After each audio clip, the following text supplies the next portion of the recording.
নমস্কার, জয় মাতারা। আমি অ্যাস্ট্রো হিমাংশু ভাগ্যের দুয়ার থেকে আপনাদেরকে জানাই আন্তরিক শুভেচ্ছা, ভালোবাসা। আজ আমি যে প্রেডিকশনটি করতে চলেছি, জাতকেরা হলে ডান হাত থেকে দেখুন আর জাতিকারা হলে বাঁ হাত থেকে দেখুন। এইটা হচ্ছে আমাদের হৃদয় রেখা আর এইটা হচ্ছে আমাদের শিরোরেখা বা মস্তিষ্ক রেখা।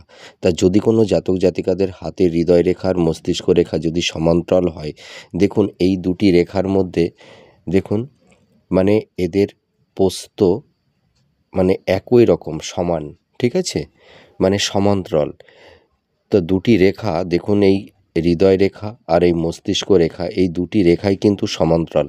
তা এই ধরনের রেখা যদি কোনো জাতক জাতিকাদের থেকে থাকে, তাহলে এরা মানে যাকে বিশ্বাস করে মন প্রাণ দিয়ে তাকে বিশ্বাস করে, কিন্তু যদি কোনো ব্যক্তির প্রতি এদের সেই বিশ্বাস বা ভরসার জায়গাটা যদি একবার মানে ঘুণ ধরে যায় এদের মানে হৃদয় মনে, বা বিশ্বাসের অমর্যাদা যদি কেউ করে বা বিশ্বাসঘাতকতা কেউ করে এদের সঙ্গে, এরা কিন্তু তাকে শত্রু ভাবে, তাদের হৃদয় মন থেকে এরা চিরতরে সরে আসে, ঠিক আছে।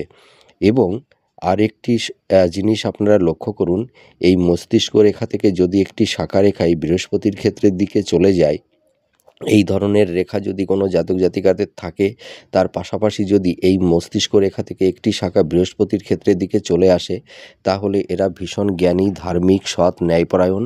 এরা জীবনে নাম, যশ, খ্যাতি, অর্থ, প্রপার্টি এরা প্রাপ্তি লাভ করে থাকে। আপনারা মিলে দেখুন এই প্রেডিকশনটি কতটা ম্যাচ করছে। নমস্কার, জয় মাতারা।